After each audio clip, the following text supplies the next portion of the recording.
Šiandien pravers komanda kalbina Sigitą Tvarijonavičių kaip vandens žinovą. Labadiena. Labą. Žinot, atkeliavom vedini vienos intriguojančios minties, kad gali būti vanduo skirtas kavai gaminti. Ar tikrai taip? Kaip? Mūsų nuomonė taip.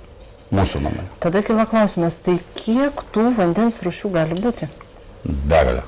Jeigu šiaip pažiūrėtume pasaulio, tai labai daug jų skirtingų rūšių, pagal poskirius, pagal matavimo vienetus, pagal išgavimo vietą, tai tikrai yra begalė su savom ypatingom savybėm. Jūs pats gerdamas kavą, turbūt jau visada būtent tą vandenį naudojat? Esant galimybėms stengiausi tai daryti. Kiek iš viso rūšių jūsų įmonė gamina vandens? 5, sakykime taip. Gal galėtumėte įvardinti? Vienas iš sunkiausių dalykų.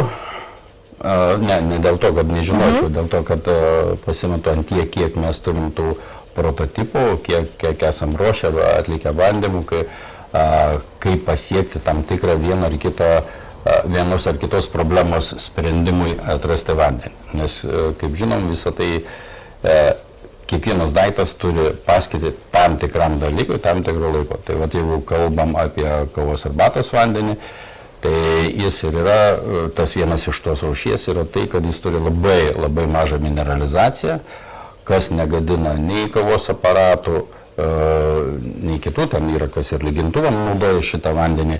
Tikrai turim nemažai klientų, kurie asmeniškai naudoja šitokį vandenį.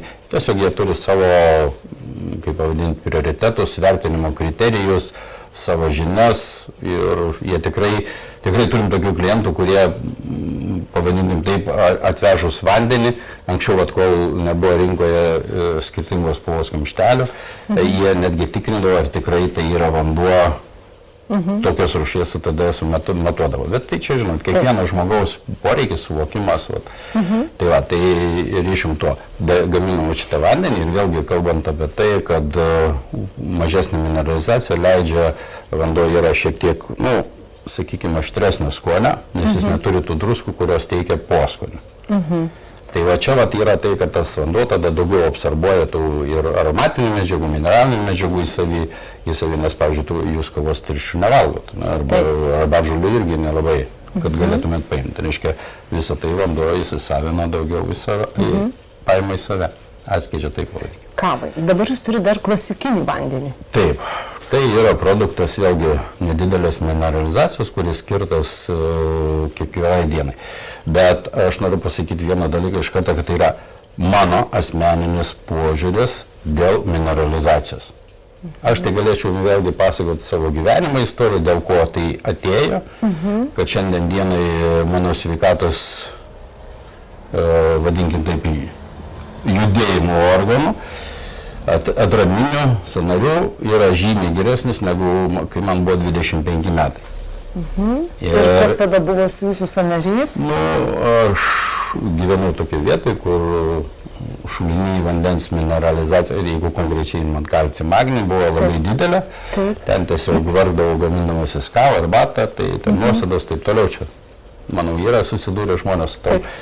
Ir tikrai turėjau problemų su kraujotaka, su judėjimo organais, ten tratėdavau visas, iki Vilniaus nedavažiuodavau, be pertraukų, tai buvo. Ir gyvenimas pasisekė, suvedė su tam tikrai žmonėm, kurie parodė, kad yra būdų. Tai vat ir šiandien dienai 3 kartus daugiau amžiaus ir rezultatai kitokie. Daug geresnį negu tada. Tai va čia tiesiog yra mano ir aš ne aš daktaras, nei daktaras, bet tai yra tikrai mano gyvenimo istorija ir aš bet kam galiu pasakyti šitas mintis. Tai čia jūs akcentuojat klasikinį tą vandenį? Ne tai, kad akcentuoju, aš kalbu, dėl ko jisai skirtas, čia vėlgi svarbu. Dėl to, kad kiekvienai dienai. Tai yra nedidelė mineralizacija iki 160 ppm, tokia minimaliai neorganinis mineralizacijos. Nes šiaip žmogui daugiau organinė reikalinga mineralizacija. Tai kavai ir klasikinis apie... Dabar dar 3 rūšis. Yes, Marija. Tai Ką dar turit? turim sidabrinį stalo vandenį. O ką tai reiškia? Tai jis yra filtruojamas per sidabro filtrus. Anksčiau gaminom tokį vandenį, kuris būdavo dedama sidabro ištirpusio koloidinio, tai kadangi ES pakeitė reglamentą, bet vėlgi žiūrint tūkstantmečių istoriją, kas yra sidabras, kokias jis neša pridėtinės vertės, tai mes nesisakėm šitos minties, vėlgi jeigu žiūrint iš tos pozicijos, kad mes patys matom, kiek daug yra tų dalykų, kur ne tik mitų istorijų, bet ir realių dalykų, kas liečia sidabrą, ir tyrimai atlikti, ir visa kita. Tai vat naudojam tokį nano struktūrų pagamintą tokį, ten labai įdomi technologija, tokie filtrai, kurie didelio ploto yra, ta prasme, vanduo praeidamas pro jos, kiek galima daug, aišku, ten minimaliai to sidabro prisisotina, labai minimaliai, nes tai vėlgi supraskim, kad nestovi ten sidabrinėse indose ir ten krūvas to sidabro. Nes vėlgi iš kitos pusės yra tikrai pasaulyje labai maža, bet yra dalis žmonių, kurie netoleruoja sidabro. Bet tai čia, sakau, čia vėlgi kiek žmonių tu gali padėti ir kiek pažeisti, bet tai manau, kad kiekvienas žinantis savo problemą nevartos naudų, žinodamas apie tai. Tai va, sidabro vanduo, tai kadangi jis yra stalo vanduo, tai jame yra dadėta truputį daugiau mineralų, kurie praturtina jo, sakykime, mineralizaciją. Tai jau jo mineralizacija yra iki 350 ppm.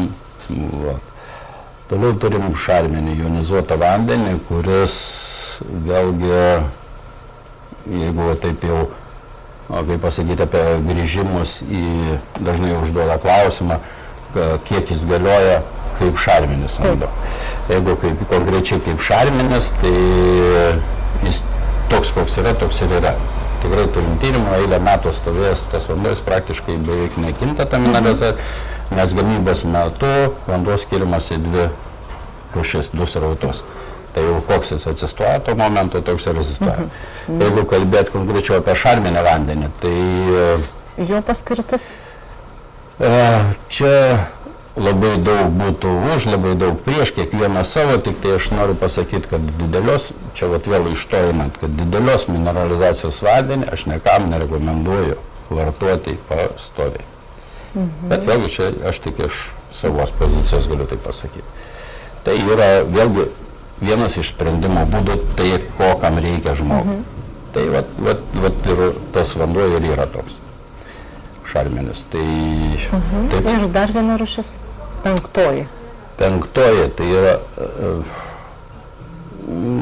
čia gal toks, vadinkim, pilotinis projektas lengvas vanduo, bet mes jo iš tikrųjų iki galo nesuformavę yra. Čia jis yra, vadinkim, savam ratui, kuriam nereikia tyrimo.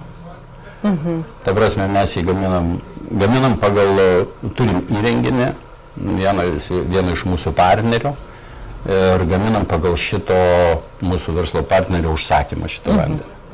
Tai vat, jo kaip ir pardavimai nėra, mes tiesiog gaminam, aš jums gal rodžiau tam šitą produktą, bet tai yra tik tiek, kad mes gaminam. O visa kita jau yra... O kodėl jis vadinasi lengvas?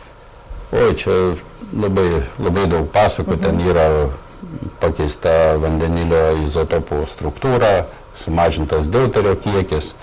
Jeigu šiaip internete pasidomėtume, deuter depleted water yra, sumažintas deuterio lygis. Tai yra tai, kad šiaip galima šitą medžiagą ir paviešinti.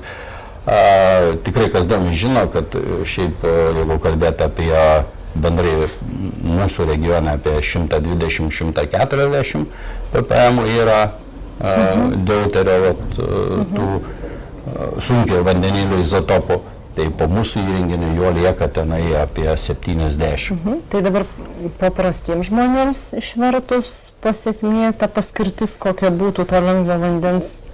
Žinokit, tai yra begalės tyrimų, tai yra medicininiai tyrimai, tai parašytos studijos, disertacijos, tai yra visi kiti dalykai, bet kadangi jūs įsivaizduojat, kas tas yra vandenilis, pats lengviausias, ir tai yra vandenilio izotopo, vieno iš vandenilio izotopų sunkesnis yra proteus, deuteris ir tritis. Tai yra tie, kurie jau tritis, manau, visi žinot, kas tas yra.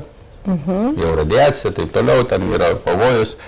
Tai šitoje vietoje mes sumažinam to tričio ir deuterio, to sunkiojo vandenilio koncentraciją vandenį. O tai vėlgi poveikiai telomerų, galūnės, ten trumpina visi kiti. Čia truputį per sudėtinga. Dabar mūsų, pavyzdžiui, klausytojai, klausantis ar žiūrintis, jie galvos, tai jie turi šulinį, ar ne? Visą gyvenimą žmonės gėrė iš to šulinio tą vandenį, viskas ten gerai. Dabar čia kas per mada atsirado, kad reikia keliauti parduotuvę ir pirkti vandenį? Nesakyčiau, kad mada. Nors gal iš tikrųjų ir mada. Man šiaip asmeniškai tikrai yra džiugu, kad nesvarbu, kur jie važiuoja, nesvarbu, ką jie daro, svarbu, kad jie pradeda galvoti, ką vartoja. Jeigu tai bus visur, tai tikrai žmogus nežus. Nors šiaip matom, pasaulyje šiandien dienai ne visai taip yra. Dabar sakytų, už vandenį dar reikia mokėti, kai aš savo kieme turiu šulinį, ar ne? Dabar pirkti, turėti išlaidas, papildomas ar ne, kai galiu visai tas išlaidas paskirti kažkam kitam. Gerai, jeigu paimkim, čia aš tik tai taip, iš gyvenimiškos pusės, jeigu kaimyno tualetas yra šalia tavo šulinio, tai manau, kad nereikia pasakoti, ką tu... Koks rezultatas. Nes pas mumis mes visi žinom, ką daryti, žinom, kaip taupyti ir tikrai nenorim susimokėti nei už fekalijų išvežimą, nei už įsirengti valymo įrenginius, mes visi gudresni, visi pigiau. Tik tai žinot, vienam galėtų, atsiprašant, dėlioja, kitam galėtų tai vartoja. Ir paskui mes stebėmės. Kodėl sergame? O to labiau, kad jeigu šiaip patyrinėtume vandenį, kad jeigu šiandien dienai tam vandenį bendram visuotiniam tiek vaistų, tiek antibiotikų, tiek visokių kancerogenų, tiek plastiko, viso to yra ištirpusi jau gatavai, jau netgi planktonas pilnas to plastiko. Tai, aišku, čia kitam lygmenį, bet tas įrenginys, kurį mes turim, ten tikrai sprendžia tos. Yra žmonių, kurie iš tikrųjų domisi tai, ką sakot, kiti galbūt tik dabar išgirs ir pamastys apie vandens reikšmę ir jo turinį. Klausimas būtų toks labai paprastas, kurio vandens daugiausiai parduodama yra iš tų, sakykime, iš tų 4, nes ta penktas tipas yra. Be abejo, klasikinė. Nes jis yra tarpinė tokia tarp universalesnė, jeigu taip galima pasakyti, nes jis yra nedidelės mineralizacijos, tai tu gali ir tą patį arbatinuką be problemų vartoti, nei susineši, nei tu pats susineši. Nei kažkokių didesnių tų, kur reikėtų reglamentuoti, nes jeigu paimkim tarybiniais laikais buvo faktiškai nedaugelis tų gydyklų, kur tu ten gydydavais tam tikrą laiką, reiškia 28 dienas ir gerdavai vieną ir tą patį vandenį. Vienos rūšies, aš įvardinsiu jų, nes vėlgi tai yra didesnis kiekis tam tikrų mineralų daro poveikį. Taip. Tai kaip jis daro teigiamais, taip pat lygiai gali daryti ir neigiamą. Tai va čia, žinot, kas lengviau ar įdėti. O žmonių požiūris, pavyzdžiui, į vandenį kavai skirtą, jau ateina ta tendencija, kad visgi... Patikėkit, tikrai turim žmonių, kurie, kaip sakoma, dėkingi. Tie, kas turi kavos aparatus, tiek ir tie patys vartotojai, kurie tikrai užsisako ir tą, ir, sakykime, nedidelį kiekį, arba jeigu jėmė ten po 5 litrus kavoje arbatai, tai jau žiūričiu ne taip, kad jau susivienodėjo. Tiesiog čia žmogaus pasirinkimai, kada jis pamato skirtumus, jis daugiau pasirinkimo padaro. O dabar, kur talpinam vandenį, yra labai svarbu į ką? Be abejo. Be abejo, tai yra labai svarbu, tik tai ne visada galima pasirinkti, jeigu kalbėti iš tikrųjų prieš kokį 15 metų daugiau labai stipriai judėjo prieš plastiką, prieš plastikinius butelius. Ir tai aš tikrai palaikau šitą idėją dėl gamtos taršos, dėl kitų dalykų, dėl sveikatos. Bet kas liečia stiklą, mes suprantam, kad tai yra svoris, yra finansinė išraiška, yra daug dalykų, už kuriuos žmogus nenori mokėti. Taip. Jis kaip ir norėtų, bet kada jis prieina prie lentynos, pamato stiklą ir pamato plastiką, teisingiau pamato kainą. Taip, pirmiausia. Ir jis sako, ne šiandien. Tai va čia tiesiog yra žmonių pasirinkimai, kaip jie šitą klausimą apsprendžia. tarp kito, mes turim naują projektą, kurį planuojam neužilgai įdėkti, kas liečia stiklą, kad konkrečiai šiauliečiam alternatyva tokia change, keitimo būdų pristatymą jo su stiklu, tai aš manau, kad pavyks.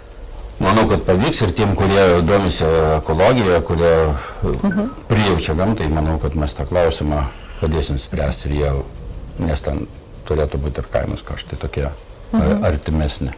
Kodėl pasirinkimas verslui vanduo? Vėlgi pasakysiu, tai buvo gyvenimo situacija, gal taip pavadinčiau. Čia daug reikėtų pasakoti, bet iš tikrųjų prieš eilę metų turėjau sveikatos problemų ir tam tikri žmonės parodė galimybę man pasitaisyti tą sveikatą, ne vaistais. Ir pabandžiau, pamačiau ir kodėl nepasidalinti su kitais. Taip. Ir visą tai prasidėjo nuo Svilių šaltinių. Važiuodavau ir galiu pasakyti, nuo tai tų laikų, kai pradėjau, tai į mėnesį susitikdavau 1-2 žmonės tenai, prasilenkdam, kad ne tie patys veidai, o jau po keletos metų jau ir daug dažniau, ir daug daugiau žmonių, vis daugiau pradėjo į tenai. Nu, po to jau, čia kalbu apie pačią pradžią to viso reikalo, o paskui jau matosi, kad, nu, žinot, kai atsiranda visų, tai yra niekiena ir visi belegai elgėsi. Tai ačiū Dievui, šiandien dienai yra sutvarkyta, aptvarkyta ta teritorija, prižiūrima.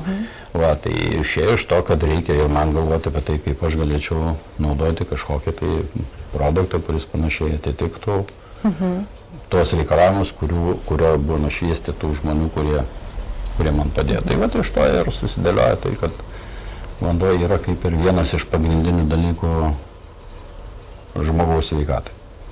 Aš jau negalvokite, kad aš jau... Ir palinkėjimas jūsų, koks būtų mūsų klausytėms? Būti pozityviem. Nes iš tikrųjų jūs tiek gerdami, tiek valgydami, dėkokit. Dėkokit, nes tai grįš jums su dar didesniu dėkingumu. Dėkui jums, sėkmės. Komanda Pravers taip pat dėkoja uždarosios akcinės bendrovės Tyrumo vadovui Sigitui Tvarijonavičiui. Ačiū. Ačiū jum.